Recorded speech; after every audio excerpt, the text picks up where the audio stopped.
Good morning, everyone. Welcome to the regularly scheduled meeting of the Board of Public Works for today, Monday, January 13th, 2020. Commissioner James, Davis, and Caloza are present. President James, you do have a quorum. May we start with Bureau introductions, please, starting with Bureau of Street Services. Good morning. Hector Banuolo, Bureau of Streets, LA. Good morning. Brian McCormick, LA Sanitation and Environment. Good morning. Patrick Schmidt, Bureau of Engineering. Good morning. John Ollinger, Bureau of Contract Administration. Good morning. Eddie Chavez, Bureau of Street Lighting. Good morning. Ted Jordan, Public Works General Counsel. Fernando Campos, Executive Officer. President James, we did not receive any speaker cards under general public comment. We did receive one commentary from the Neighborhood Council comment section from the Porter Ranch Neighborhood Council, which has been given to you. At this time, we also received speaker cards on item number 1, plus 3 emails that came in on item number 1 that will be distributed to all commissioners this morning. Okay, thank you. We'll close general public comment. Agenda item number 6 is an administrative item. It's come back for signature. The mayor and council have approved and authorized the Board of Public Works on behalf of the Bureaus of Engineering and Contract Administration to execute the proposed amendment number 4 to the contract with Choi Associates Incorporated for architectural and engineering consult services for the Proposition F Animal Facilities Bond Program projects. Is there a second to my motion that we adopt agenda item number 6? By Commissioner Davis. Any objection? Without objection, we'll adopt agenda item number 6. Agenda item number 2 is a requested contract acceptance, Terminal Island Water Reclamation Plant, procurement of Siemens blowers, capital improvement program, recommending that the board accept the contract. Mr. Ollinger on number 2.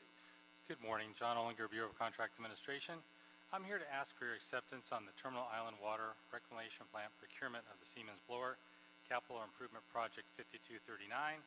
The work order was SZT 11355. This contract was executed by your board on March 27th, 2015 in the amount of $5,082,770. The construction was completed on April 18th, 2019 by Siemens Energy Inc. under contract number C125565. The project provided for procurement of 3 blowers, 2 1,500 horsepower and 1 1,750 horsepower for the Terminal Island Water Reclamation Plant. This project was awarded for $5,082,770, including contingency. 3 change orders were issued, decreasing the contract amount by $75,220.98, bringing the total cost of the project to $5,007,549.02. The project was completed at 1.48% below the awarded amount. The contractor has complied with the equal employment opportunity and labor compliance requirements of the contract. There were no funds disputed or withheld, therefore there are no funds to the contractor. Are there any questions? Any questions at all on agenda item number 2? Any questions on number 2? I'll make a motion that we adopt agenda item number 2. Is there a second? By Commissioner Davis. Any objection? Without objection, we'll adopt agenda item number 2. Any issue sending it forthwith? Number 2 will go forthwith. Number 3, contract acceptance, Terminal Island Water Reclamation Plant of Advanced Water Purification Facility Ultimate Expansion. Recommending that the board accept the contract. This is 2 of 3 on these. Mr. Ollinger, go ahead. Good morning. John Ollinger, Bureau of Contract Administration. I'm here to ask for your acceptance on the Terminal Island Water Reclamation Plant Advanced Water Purification Facility, which was the ultimate expansion. CIP was 5233 and the work order was SCH 11341. The contract was executed by your board on April 27th, 2015 in the amount of $41,560,000. The construction was completed under Walsh Construction Company, Inc. on April 24th, 2018 under contract number C125591 and the bond number was 166152. The project provided for the increase of advanced water purification treatment from 6 million gallons per day to 12 million gallons per day. The contractor has complied with the equal opportunity and labor compliance requirements of the contract. All PLA hiring goals were met for this project. Each contractor working on the project satisfied the requirements established by the California Labor Code with regards to employment of apprentices. Were there any questions on this one? Any questions on number 3? I don't have any questions. I'll make a motion that we adopt agenda item number 3, seconded by Commissioners Caloza and Davis, so that'll be the order on number 3. Any issue sending number 3 forthwith? We'll send number 3 forthwith. That takes us to agenda item number 4, also in Council District 15, contract acceptance, Terminal Island Water Reclamation Plant, the Capital Improvement Program for the Aeration System Procurement Project. This is 3 of these today. Recommending that the board accept the contract. Mr. Ollinger on number 4. Good morning, John Olinger, Bureau of Contract Administration. I'm here to ask for your acceptance on the Terminal Island Water Reclamation Plant Aeration System Procurement Project, Capital Improvement Project. It was number 5240, and the work order was SCT 11356. This contract was executed by your board on April 17, 2015, in the amount of $1,849,750. The construction was completed on June 21st, 2018 by Xylem Water Solutions USA, Inc. The project provided for the aeration system, aeration piping, and diffusers procurement for the Terminal Island Water Reclamation Plant. The project was awarded for $1,849,750, including contingency. 2 change orders were issued, decreasing the contract amount by $57,953.18, bringing the total cost of the project to $1,791,796.82. The project was completed at 3.13% below the awarded amount. The contractor complied with the equal employment opportunity and labor compliance requirements of the contract. There were no funds disputed or withheld, therefore no funds are due the contractor. Were there any questions? Questions on number 4? I don't have any questions on number 4. I'll make a motion that we adopt agenda item number 4, seconded by Commissioner Davis. Any objection? Without objection, we'll adopt agenda item number 4. Any issues sending 4 forthwith? We'll send number 4 forthwith. Thank you, sir. Thank you. Is there a second to my motion that we approve the meeting minutes from the meeting of Monday, January 6, 2020, by Commissioner Caloza? Any objection? Without objection, those meeting minutes will be approved.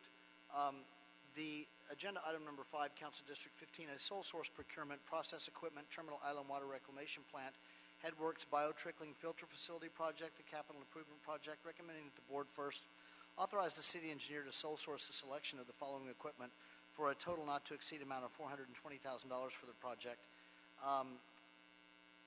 There are a number of items of equipment that are listed in the agenda. Matala Water Technology Company for the procurement of their polyethylene full sheet blue size filter media, the estimated quantity of 2,000 cubic feet, the amount not to exceed $200,000. 2 Flowserve Corporation Limitorque brand actuators for an amount not to exceed $50,000. 1 Rockwell Automation Allen Bradley brand local control panel for an amount not to exceed $80,000. 2 Rockwell Allen Bradley brand viable frequency drives for an amount not to exceed $90,000. And secondly, authorize the city engineer to negotiate price agreements with Matala, Flowserve, and Rockwell Allen Bradley for the above referenced equipment, which will be procured and installed by the general contractor awarded the project. Mr. Shaw on number 5. Nadir Shah, Bureau of Engineering, Environmental Engineering Division. The Capital Improvement Project 5257, Headworks Biotrickling Filter Facility, will be undertaken at the Terminal Island Water Reclamation Plant located in Council District number 15. The project will install a biotrickling filter system that will remove hydrogen sulfide from the influent off gas, thereby resolving odor issues and blower corrosion. The improvements under this project require the procurement of sole source process equipment, including Matala filter media, Flowserve actuators, Rockwell Allen Bradley local control panel, and Rockwell Allen Bradley variable frequency drive.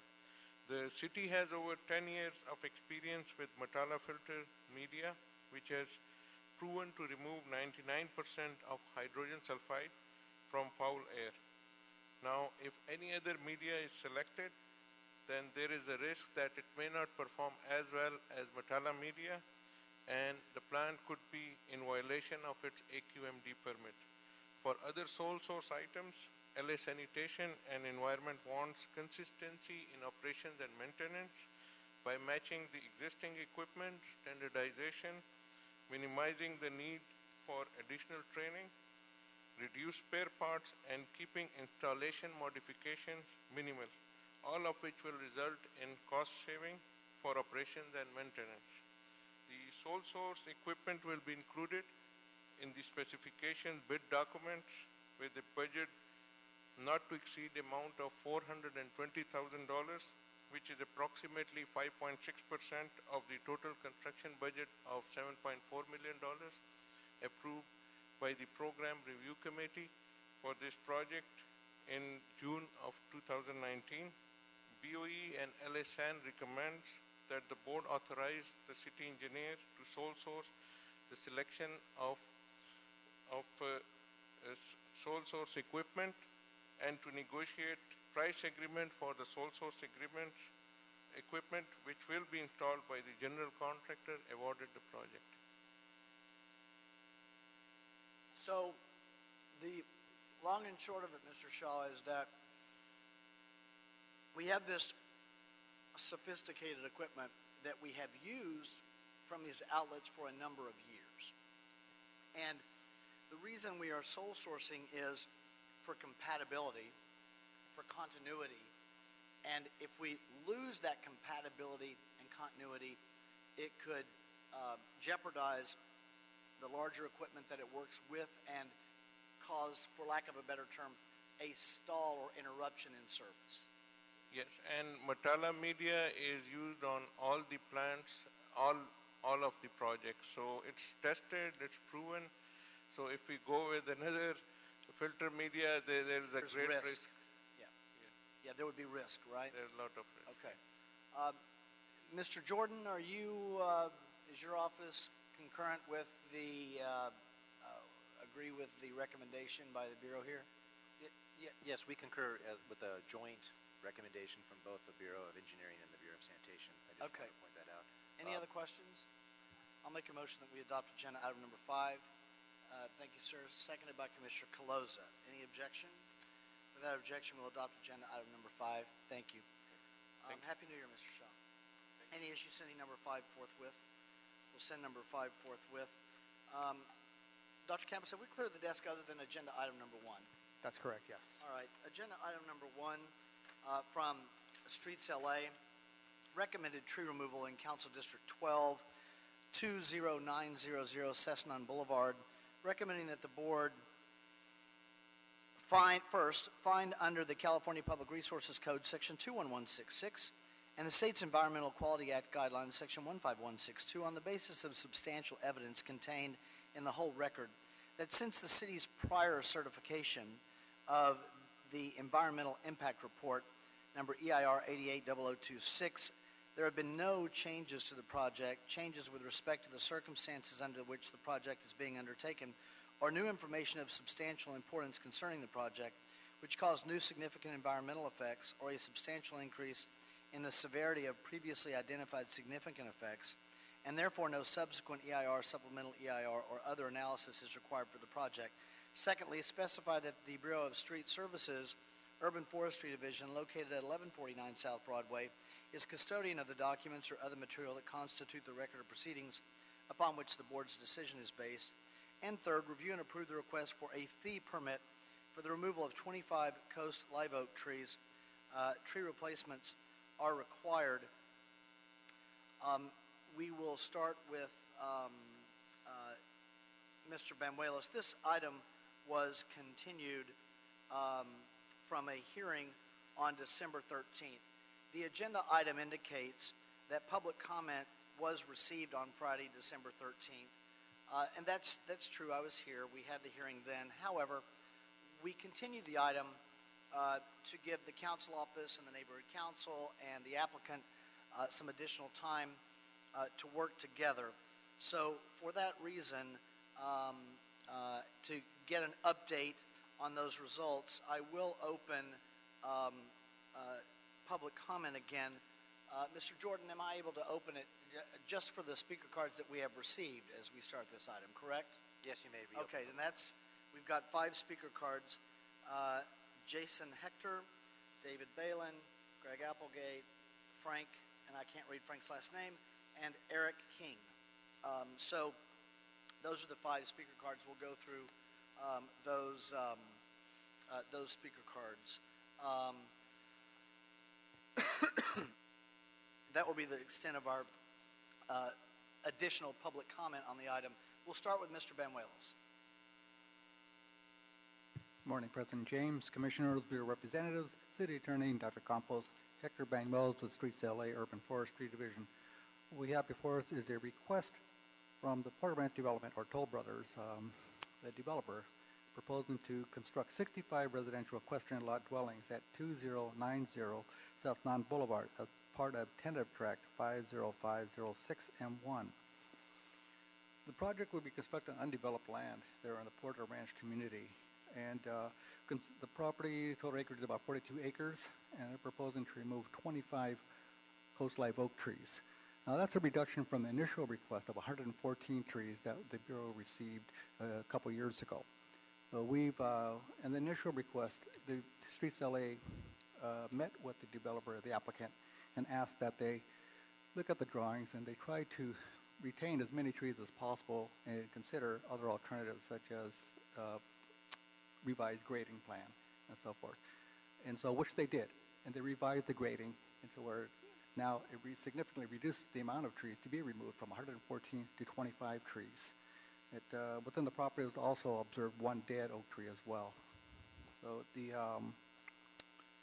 applicant will be required to replant the trees 4 to 1. So they're required, we're recommending that the replacements be 24-inch box size coast live oak trees.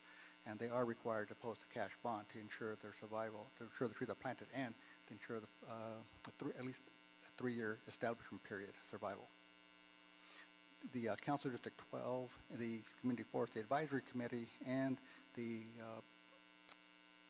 Department of Neighborhood Empowerment were informed of the tree removal permit request. The Council Office is aware of the permit request and is in support of the project. Right, and the Council Office is here this morning as well. And we'll hear from them too. So, any questions for Mr. Banuelos before we go to our speakers? Let's go to, and do I have a representative from the applicant here as well? Okay. So let's start with either Jason Hector or David Balin. One of you will be able to comment under the Neighborhood Council category of commentary for your community impact statement that was filed. Which one will it be? So you're Mr. Hector? Okay. Dr. Campos, how much time do they have for the Neighborhood Council category of commentary? There is no time for Neighborhood Council commentary. Okay, so how much time do you need? We don't have time for Neighborhood Council category of commentary? I'm sorry, I'm just learning something new after 6.5 years here. Mr. President, I may speak to that. Executive Officer can jump in as well. My understanding is our rules do not specify a strict time limit for the Neighborhood Council. Okay. Nor was one specified in the ordinance that. Oh, put that interesting. requirement in place. I thought it was like 5 minutes. Because people that have been here at the Board of Public Works know, I do this for real parties in interest anyway. I don't put a time limit on it. I just thought there was for Neighborhood Council category of commentary, so this is new to me. So my question to you before I ask that other question is, how much time do you need?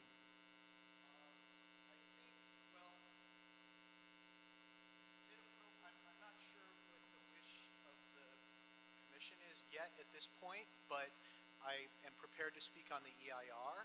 I'm prepared to speak on the maps, and I also have some pictures and about different impacts that have occurred in our community. So I could speak for about 5 minutes. Okay, of course. I could Take try and 5, keep 6 minutes. I was just, the only wish of the commission is that you not repeat yourself. Okay. That's another admonition that people hear me give regularly. If you Right. start to repeat yourself, then I'm going to think that you've covered everything you needed to cover. And actually, David, I've handled a lot of the research side of it, but David has handled a lot of the communication side, working with the developer. And so I'd like for him to go first, because I think that you're interested in hearing what has transpired during the break. Well, I'm only going to take one of you on the CIS statement. No. If he wants to speak, he can speak under general public comment for 2 minutes. Okay, that's Okay? fine. You want him to start? That's what I'm saying. Okay, go ahead, sir. I'm happy to give you guys the order you want. Go ahead. Good morning, Morning. President James, Commissioners. Thank you again for having us here.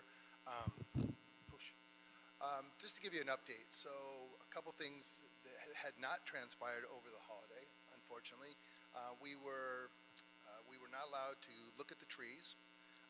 The applicant I'm denied, sorry, would you say what you just said? I was getting Yeah, a the message. applicant denied us to visit the trees. Oh, go ahead.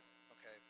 Also, unfortunately, we were supposed to have a neighborhood council meeting last week, and it was canceled because LAUSD would not hold their doors open for us. So we're having a meeting on Wednesday.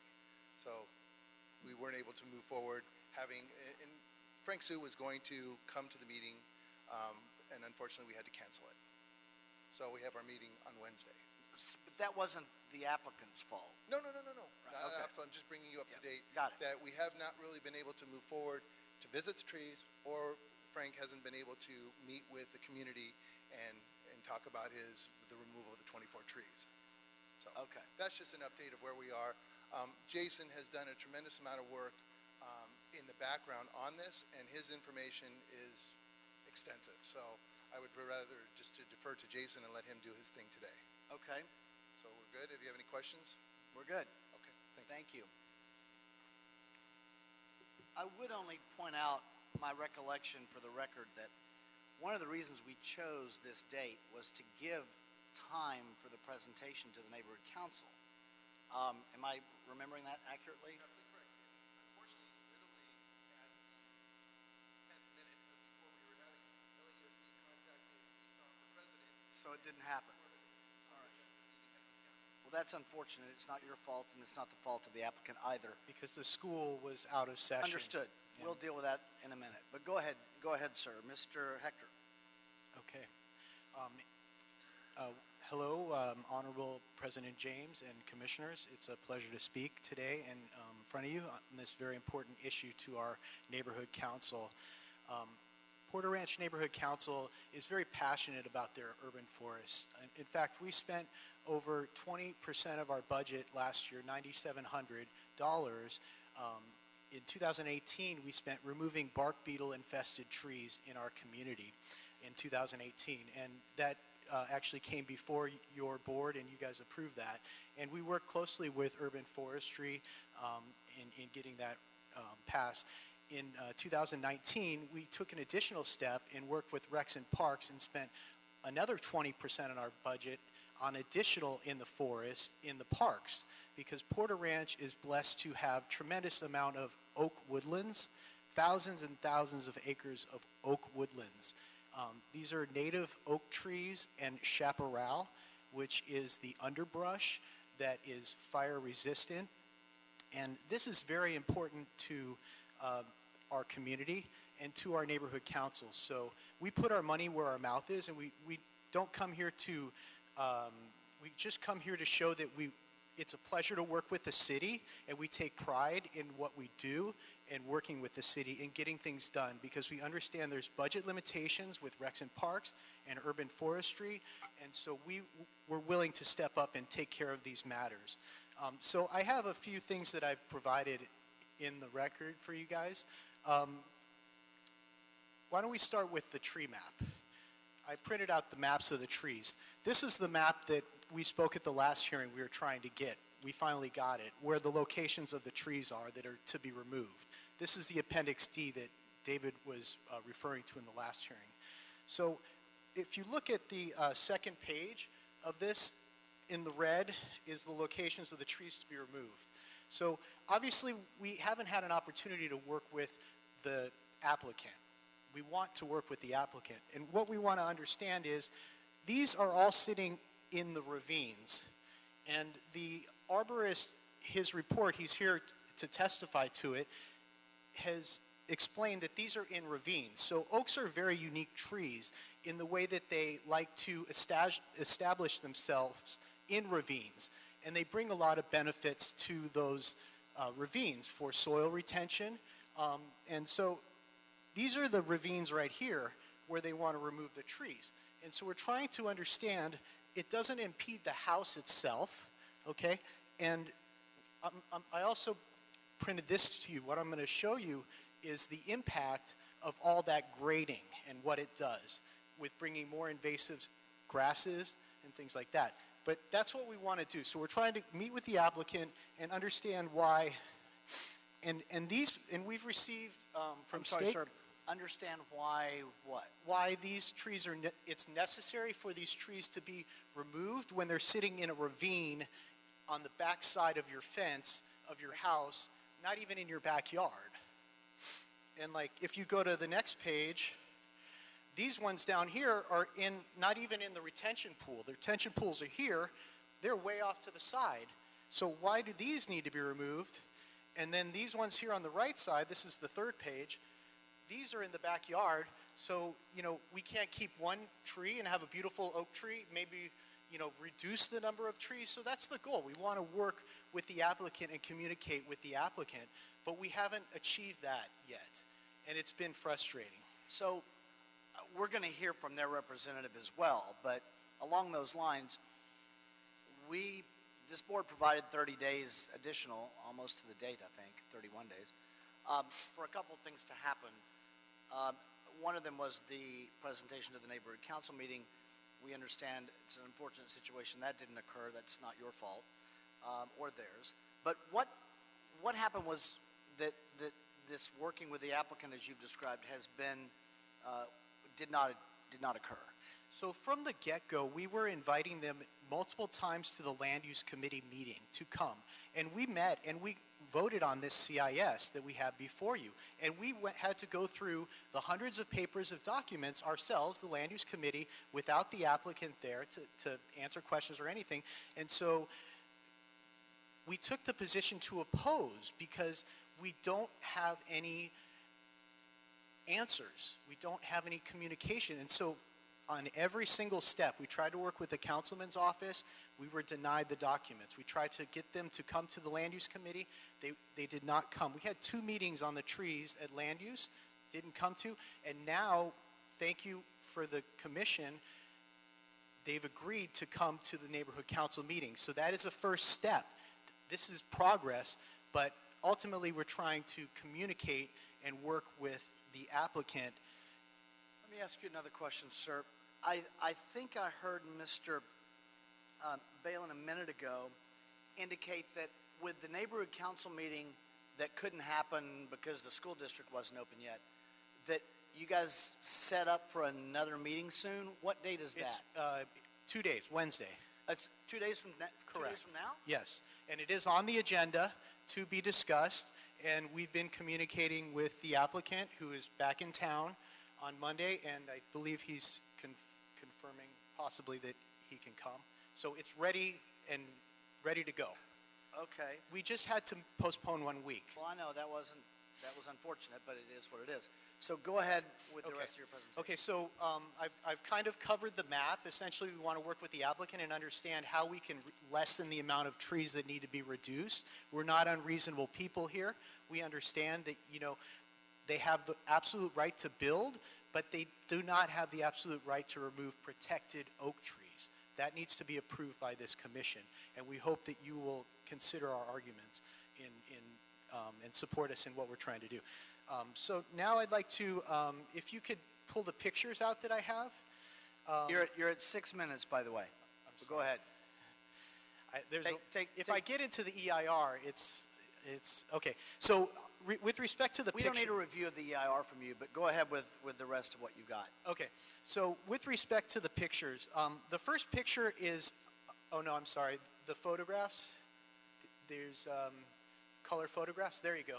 Yes. So the first picture is a picture of Wilbur Tampa Park, and that shows the top picture. Yes, right on top. That picture shows the proper, what we feel is the right type of grading, where you're not destroying the chaparral.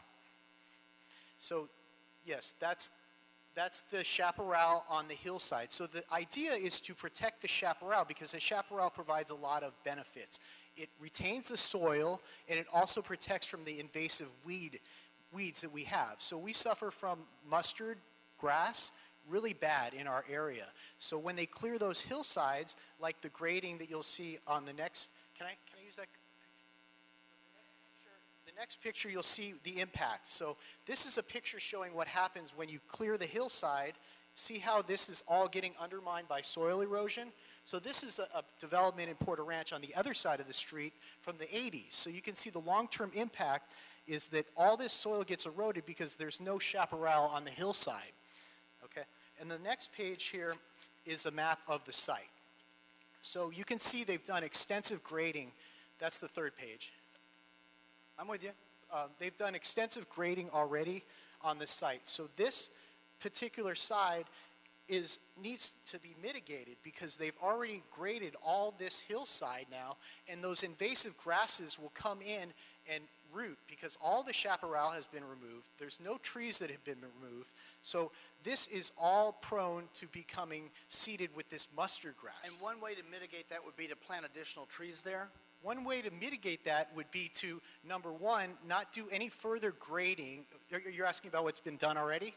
What's been done already would be to seed with native plants and trees, correct, yes. So you want to, but that takes a long time, and that's the problem. That's why we're trying to save what hasn't been destroyed yet, because the proper way, and we can go into I'll just quickly finish. This is, the Hidden Creek Estates has been preserved. Just so you know, sir, you asked for 5 minutes, I'm going to give you 10, and this is the second public hearing on this item, so please wrap up in 2 minutes. Okay. So this is the Hidden Creek Estate, has been designated as a protected area. They're working on this, preserving this. This is a natural. They're also doing the equestrian trails here as well. So this is a great opportunity here in the future. Now I want to move on to this page here because this makes the argument about the grasses and the invasive species. So this is from the Native Plant Society, and basically the idea is what I've explained, that when you remove the native chaparral, or you disturb the soil in general, whether it be from fire or from grading, you allow invasive species to move in because they can propagate like that and grow, and then they increase the fire severity. So that's what's not being addressed in the EIR, because we're in a new time now. You know, Porter Ranch has been hit by wildfires so many times, and this is not being addressed in the EIR. How to mitigate the increase in fire severity, okay, which is caused by these invasive grasses. So I'm going to cut it short, but basically this explains exactly how you mitigate these things. In this is a report from the Native Plant Society, which is, and then this is the invasive information about the invasive grass, but this is a report that's from the National Park Service, State of California. Thank you, sir. Theodore, Other people need to have the opportunity to speak as well. I appreciate it. All right, thank you, and thank you, Mr. Balin, as well. Sorry for going over. No need to apologize, sir. Very helpful. So I've got Mr. Applegate and Frank, I'm sorry, I can't read your last name. Sue, okay. Mr. Sue and Mr. Applegate, whichever order you want to go. And again, you're a real party in interest. Same admonishment, just don't repeat yourself. How much time do you need? Of course. So Mr. Applegate is the arborist on this, so he's here to answer any questions. I don't think if there's any questions for him, he's here. It would be most helpful if you address some of the points that were just raised. Agreed. So we talk about the deferral that we had last time. We were supposed to meet, that didn't happen. They explained the cancellation of school. I made myself fully available right after the last hearing. I let them know, anytime you want me to meet with your land use committee, let me know. I didn't hear it till last Monday night. And then I heard the next night that the meeting got canceled. And talk about, I've talked to Mr. Balin at least 3 or 4 times about this item. They had a November 12th neighborhood council meeting where they discussed this item. I couldn't make it. I was invited 2 days before that meeting as well. November 24th land use committee that they speak about, I was notified at 6 a.m. for that 3 p.m. afternoon meeting on a Sunday before Thanksgiving. That was pretty hard for me to attend. I was already out of town. Same thing last week. We had the meeting on Wednesday. It's a holiday week for my family still. We were going to travel. I changed my travel plans, and unfortunately that meeting got canceled. So in terms of our ability to want to work with the applicant, with the neighborhood council, we're here. We've been working with staff. Our arborist is on staff. We've been working with BOE on our designs for this over the past 2 years. There's some comments about trees. Why are you removing these trees? I go to these EIR questions. I would talk, if you can look through the packet, Mr. Ben Wells has done a great job explaining this. The original EIR was approved in 1990. It was 245 to 330 trees that were going to be removed, covered in the EIR. The addendum was done in 2017 to limit that to 114 trees. That was the initial design of this project back in 2016. We redesigned the entire project to go down to 25 trees. We understood that there was going to be concerns about removing 114 trees, even though it was fully allowed by the EIR. We understand. We're not horrible developers out to just knock down trees for fun.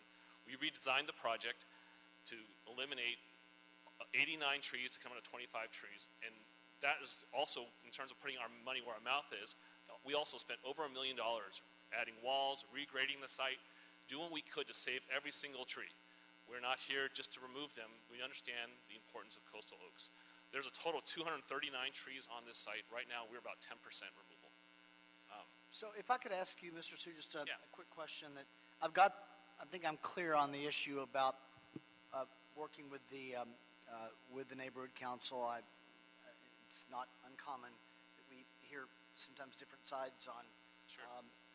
or even just a complete picture when we hear from both sides on attempts to meet. Sounds like there were issues on both sides of that, and it is no one's fault on the cancellation of the meeting. I am glad that the meeting has been scheduled quickly, though. But here's my question for you that came up from our last speaker.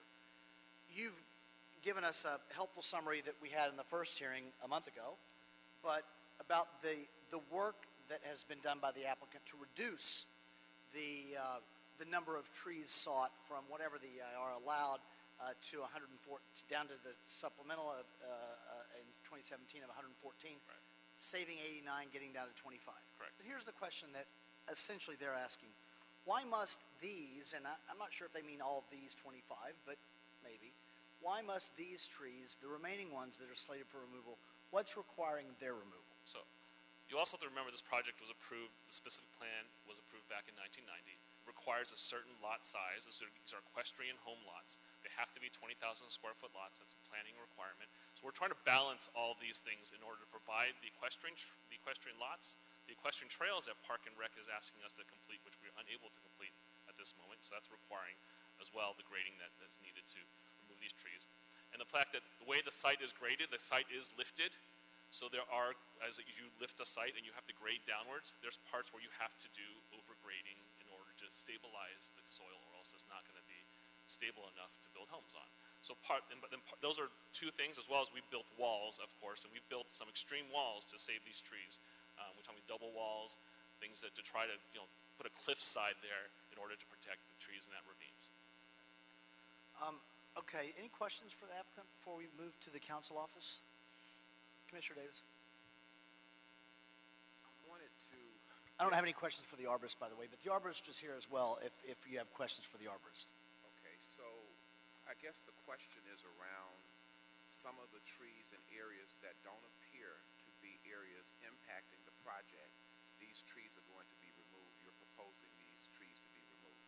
You just answered that question by saying what? In terms of the ones that have to be removed on the edges? Yeah, and you don't have a map, but I have this map. No, it's the same map we have. Okay, we generated that map. Okay. So the reason is that they're planning requirements for these lots. They have to be 20,000 square feet. They have to have an equestrian pad. They have to have a certain distance from the equestrian pad to the home. Sure. So there's all sorts of requirements to do. So we're trying to balance all these issues at one time.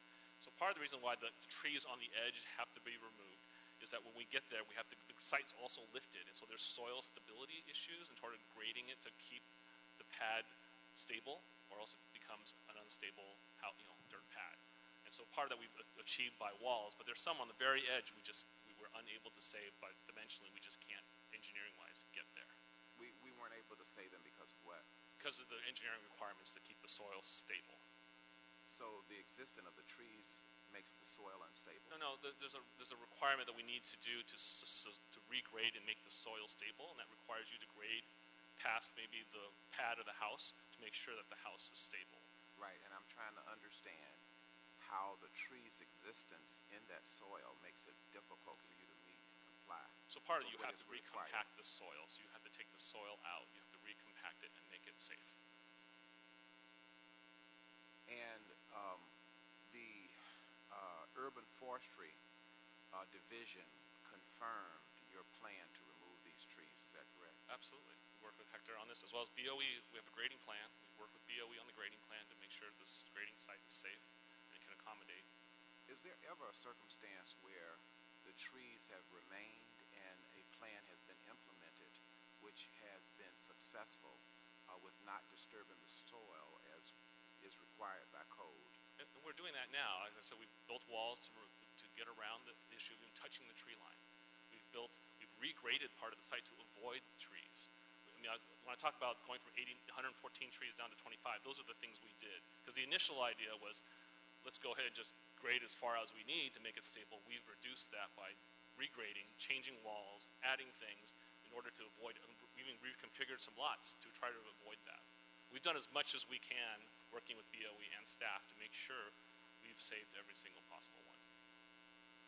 I'll even refer you, initially the tree report was 27.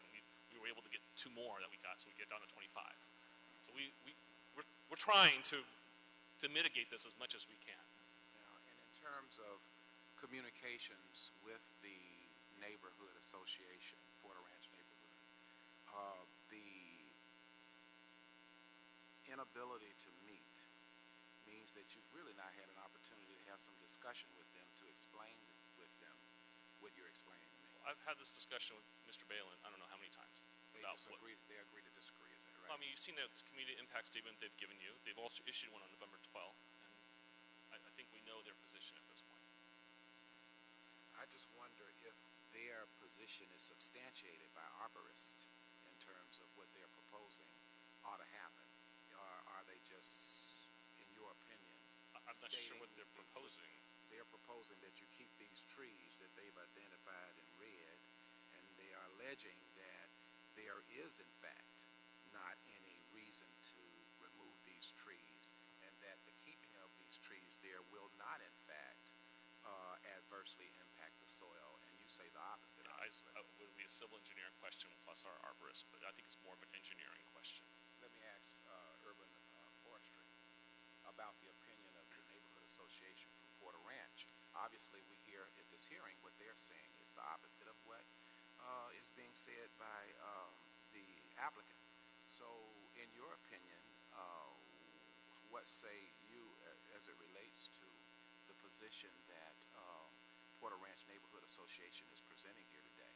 They're alleging that the trees, and I guess you have the same map, can remain there, and that this project can move forward with those trees, particularly those they've identified in red, that those trees can remain in those locations, and that this project can, as a result of that, they are alleging, can be implemented successfully with those trees in place. I think that's what they're saying. That's what they're alleging. In reviewing the plans and where the tree locations are and required grading, or the grading is required, trees will not survive the impact of all the movement of soils around the trip lines of the trees. And therefore, they're going to be severely impacted and require their removal. They're not going to survive. It's like burying the trunks of the trees are not going to survive it. If you're going to be excavating an amount of root, a significant amount of root, and they're going to lose a significant amount of roots, the trees will not survive. So the trees are going to ultimately die and or be in such a condition that they're probably going to fall over onto somebody, something, or somebody. That's something we don't want. And so our recommendation is to approve the request to remove the 25 trees. Great. If you'd like to hear from my Mr. next question is for not you, but it's for the neighborhood association at whatever time is appropriate. Yeah, well, I wanted to have the council office to have the opportunity. Okay, I was just going to say my arborist is here if you want to ask him that same No, I question as understand well. your position. I just wanted to understand their position. Commissioner Closen. Thank you, President James.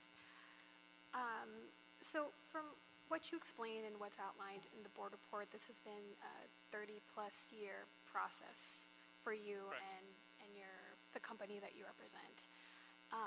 Can you just explain a little bit more about what outreach and communication you had with neighboring stakeholders, including the neighborhood council, in this 30-year process? It sounded like you guys did tons of mitigation in terms of trying to really limit all the trees that you're removing. And from what I understood from the neighborhood council's position, it's not that they disagree with these tree removals. They understand and acknowledge your right to develop this area in Porter Ranch, but it's that they didn't have enough information during this time, and that's why they're deciding to oppose it.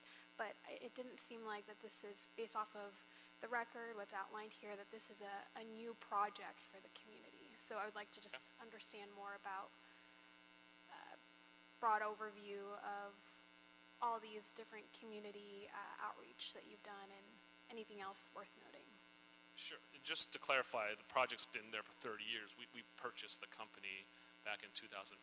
So we've personally been involved for the past 6 years in Porter Ranch. So previous to us, it was Chappelle Homes, who had gotten the project approved and gone through that whole process. So the project was approved, like I said, back in 1990. I mean, it's gone through a whole specific plan, development agreement, full EIR that had plenty of public outreach during that time.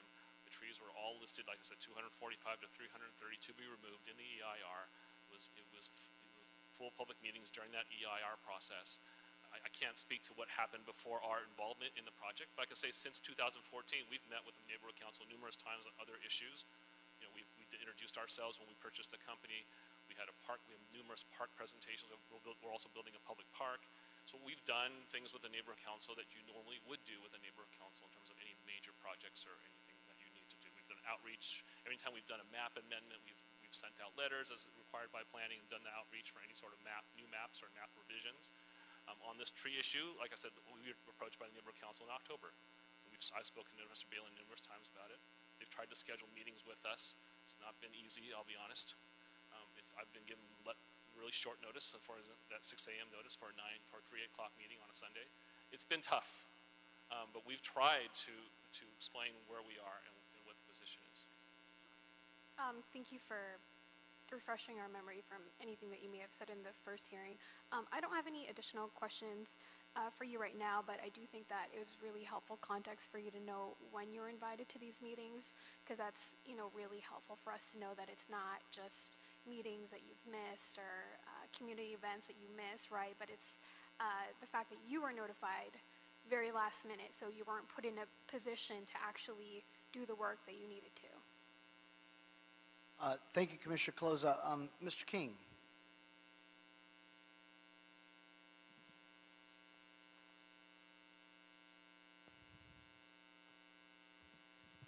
Good morning, board members, and Happy New Year. Happy New Year. Good to be here. My name is Eric King. I represent Councilmember John Lee of the 12th District. We've worked with the applicant for quite a while on this plan, and then the councilman is satisfied with the reduction in tree removal, as you've heard plenty from both the neighborhood council and the applicant. We do have one request additionally with the board's approval and for the applicant. Street Services report indicates there shall be a 4-to-1 tree replacement. Given the recent Saddle Ridge wildfire that occurred in our area, and with the board's approval, Councilmember Lee would like to request a 5-to-1 tree replacement, with 2-to-1, approximately 50 trees being planted on the actual parcel tract where the 25 are being removed, and the remaining 3-to-1, 75 trees being planted in surrounding fire burn areas. Our office feels that the community is better served by this disbursement, and at a minimum, our office requests that the additional 25 trees that would be, as a part of the 5-to-1, be planted in the recently burned areas surrounding the parcel tract. But we support the project moving forward today, and we believe the applicant has done a good job in reducing the overall tree removal. Thank you. Thank you. So, I'm sorry, Commissioner Davis, did you have a question you said you had a question left of the, okay, let's get all the questions and clear before we have a discussion. So you wanted to call up, okay, Mr. Hector or Mr. Balin? Yeah, my question is, You guys can decide. is very simple, and that is, given the presentation with regard to the trees, I kind of have a clear conceptualization of what is going on as it relates to this as I see it. However, what I'm unclear about is, are there any other issues other than these particular trees that you have outlined in the map that is of issue or concern about this case for you? Yes. The issue becomes the impact of the grading and how that increases the fire severity through the invasive grasses. Because just planting trees on the hillside does not keep the soil from eroding, number one, but it destroys the native chaparral. That needs to be replaced and mitigated. So we would like to see mitigation in terms of planting native plants along with the trees because of the extensive grading that's going on, so that we don't have these invasive grasses come in which increase fire severity. Why is it that it was difficult to establish some communication with the applicant? I think from the point we were under the gun with the timeline to make a decision as a neighborhood council because our meetings are 30 days out. So we have to agendize and have a meeting with land use and then quickly take it to the board and have a vote. So we have a very narrow window before it comes before you guys to get what we need to get done to file a CIS. So that's why the meeting at the land use committee was extremely important. And also we've been trying to get a site visit. I listened very carefully to your comments at the last hearing regarding a site visit. Having a site visit in this discussion that Mr. Su explained is very helpful, and now we're understanding what he's talking about. But that never took place, and so I don't know why. I don't know why. Yeah, well, that is my concern because it appears to me that this is top priority for the neighborhood association. Absolutely. And when we have top priorities, we make a way. And so I'm just curious as to why we didn't make a way to communicate with the applicant because this is our top priority. We did communicate with the applicant. We had it at the 2 land use committees. We discussed this, and we've invited him to both of those meetings. We had it set last week at our full board meeting prior to this where we voted on it. And then we have it set at last week's meeting and this week's meeting. So we continue to put this on the agenda, and we continue to invite them. But it was the pressure from the commission that motivated them to agree to come to our meeting. They didn't agree in the beginning to come to meet with us from the get-go. It was you guys that helped to pressure him to come to the council. And so we appreciate that. And I think now they're committed to that. Yeah, but there should have been an opportunity that we could have embraced, which would have been to have more communication between both the neighborhood association and the applicant. And then through that process, we would have perhaps made some discoveries, and perhaps we might have come to some agreements and better understanding on how we get a solution. It looks like a solution is developing and evolving here, and in negotiations, as we all know, we don't always get everything we want in a negotiation. Sometimes things happen and decisions are made, perhaps that are not 100% of what our desire is. But one thing we can be rest assured about is that when we communicate more effectively, we both are more satisfied as a result of that, and that didn't happen here. Now, my other concern is, my final concern with you is, we were able to communicate with the council office, weren't we? The neighborhood association I'm speaking to. No, so the council office, the first initial request was for the map that it took us over a month to get that map, which should just be made available at the request. So we couldn't get it from the applicant, we were denied from the applicant, and we were denied from the councilman's office. And I have the emails to show you that. But my point is this. Certainly in any negotiation, in any issue where we have some concerns, there is an opportunity, because you did have a hearing here first. This is not the first. And after that came an opportunity for us to discover that we could communicate between both the applicant and the council office. Here we are in the second hearing, and that didn't take place. And you've told me here that you don't know why it didn't take place in terms of communication here, is what I'm talking about. I do know why, actually. Well, whatever the reason, if you want to share that with me, you can, but I'm concluding that. You want to tell me, and then I'll just... Yeah, because I think what happened, and David is on a lot of the communications part, but... Okay, but what had happened is when we opposed, once we took the position, because we weren't able to meet with them, once we took the position to oppose, they shut the door on us. That was it. Like, once we took the position to oppose, they were, correct me if I'm wrong, they were telling us, you know our position, and that's it. They wouldn't come. You know, once we took the position to oppose, but we had no choice to oppose because they wouldn't communicate with us. That was the issue. So that's kind of why. All I'm simply saying is that hopefully when we are engaged in these interactions, our goal is always to increase the communication between the disputing parties, if you want to call it that. I think that the more we engage with one another, the more we agree on and better understand what the issues are. I have a better understanding now about some of these issues as it relates to the trees. But what I did not understand was this lack of communication between the last hearing and this one with both the council office and with regard to communicating I felt that there could have been more communication between the neighborhood association and those two entities, all of whom are stakeholders in our solution if we ever get to one. So I would have loved to have seen the fact that you all met and had some more in-depth conversation.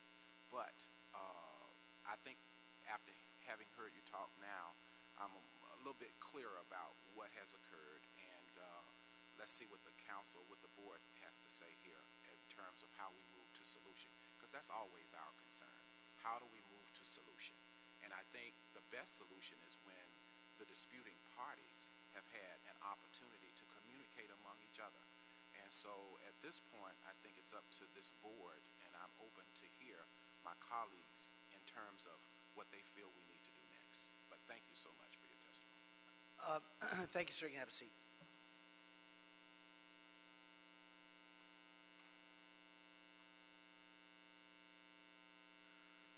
Okay, so look, colleagues, let me tell you what my initial thoughts are. I was reminded, because I had not remembered from the first hearing, because the documents I have today of all this were different than the notes I took, although I have them. I didn't have them out here.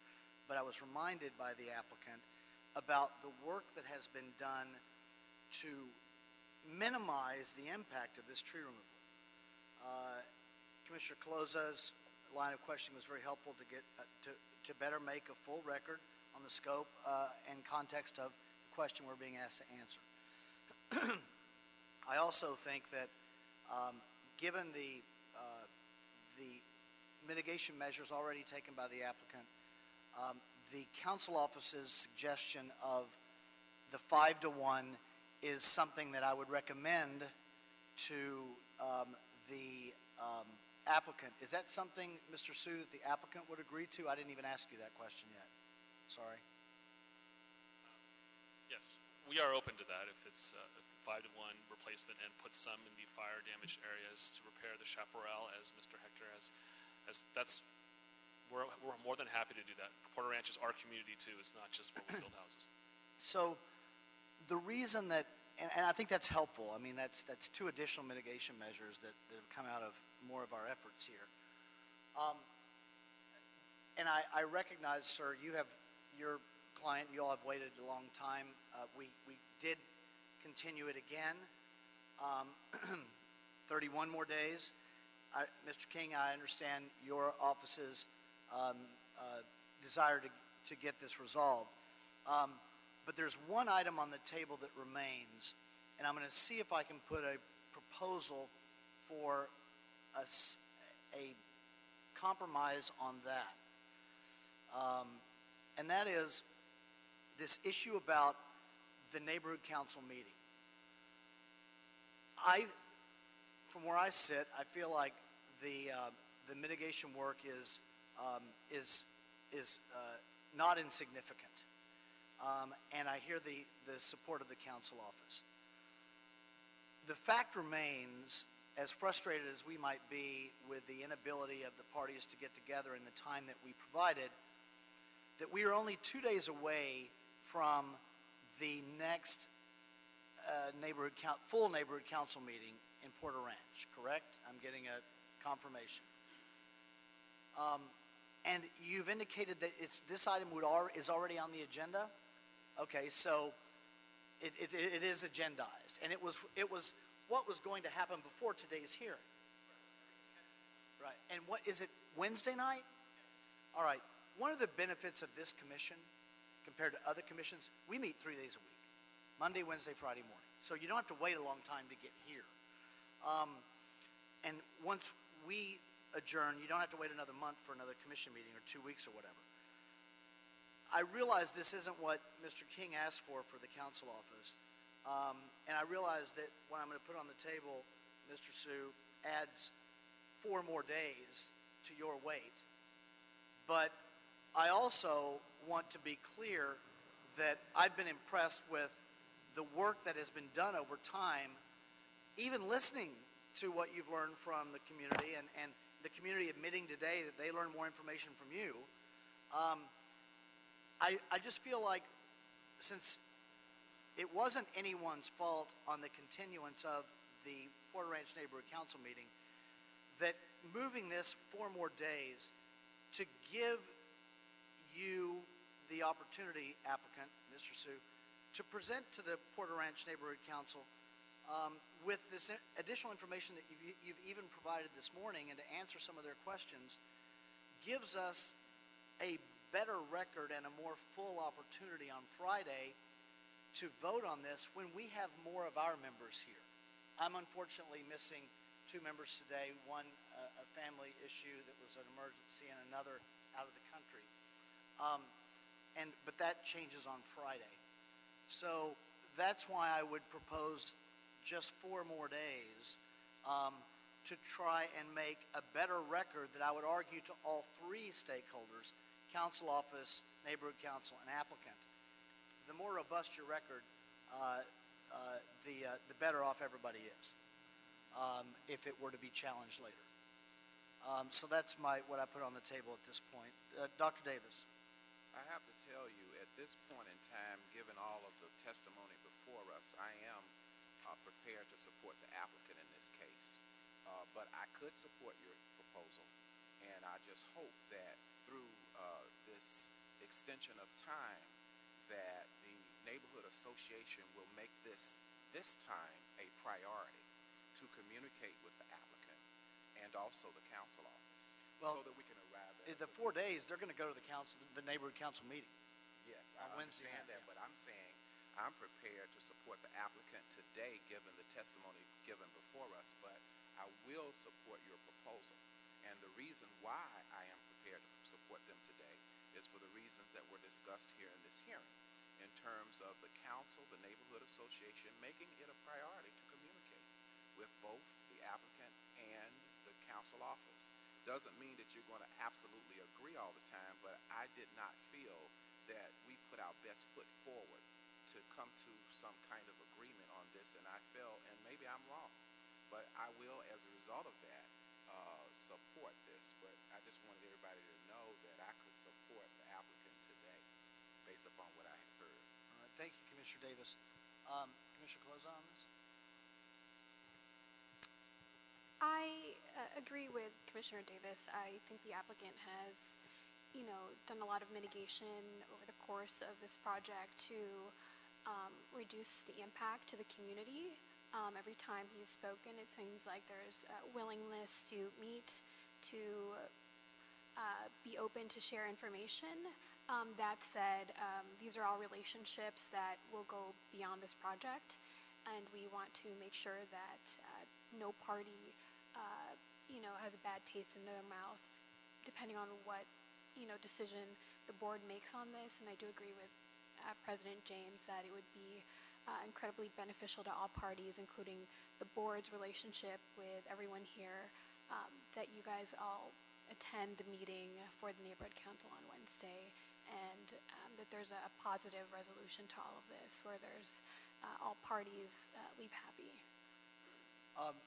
So, Mr. Sue, are you available on Wednesday night? I do have another function, but I'm going to cancel it if you were. I would highly like recommend to that. defer it. I apologize that meeting got canceled, but that was none of our doing. But I'll agree, but I also know give us 30 days to do it, and they waited till the last week to set that meeting. And once again, we're getting told tonight for a meeting 2 days from now. My operator just told me he cannot make it. He has a prior engagement, but I will change my plans and make it. All right.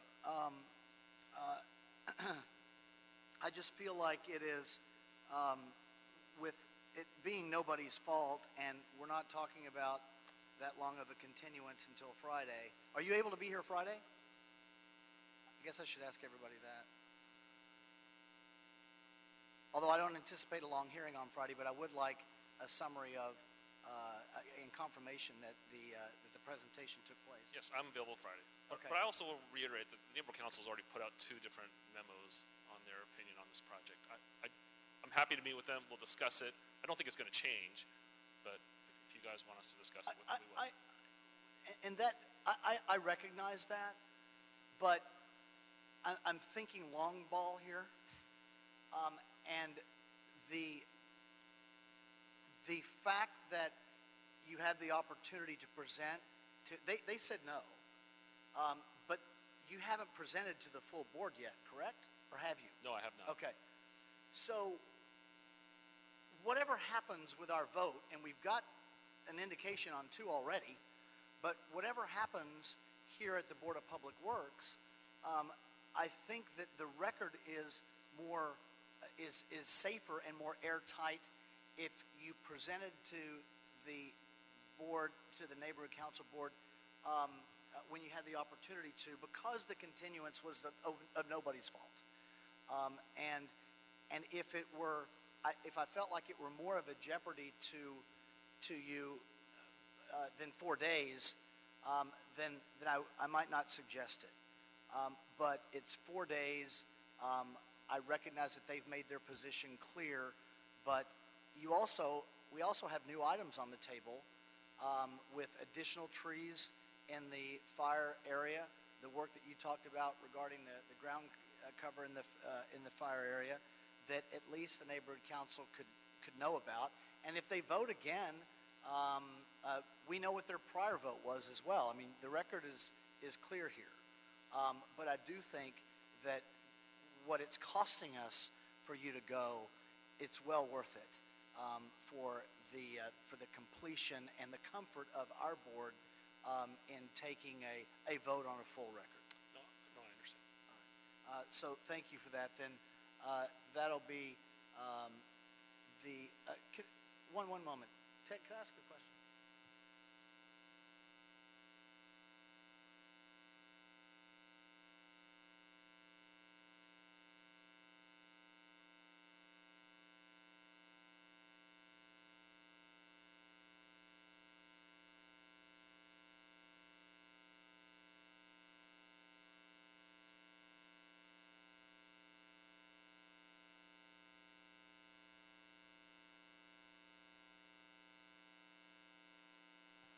Okay, so that'll be the order then on agenda item number 1. Dr. Campos, would you do whatever your office needs to do to put the item on agenda item, put this item on for Friday? Friday, January 17th, yes. Mr. Hector, are you or Mr. Balin available on Friday morning? Okay. Then what I'm going to do is, and Mr. King, for your office's information as well, we've had 2 public hearings on this already. On Friday, we are going to hear from either Mr. Balin or Mr. Hector regarding the neighborhood council meeting, from you, Mr. Sue, and from the council office. That's going to be the extent of the hearing on Friday. If he's available, that would be great. And so, but just for questions if it comes up. But that's the extent of public hearing. I'm not going to take having 2 separate public hearings today with opportunities for cards. That'll be the only public hearing that we're going to have on Friday to wrap this item up. All right, thank you, everyone. So, Dr. Campos, have we cleared the desk? Yes, you have. Okay, then we are adjourned.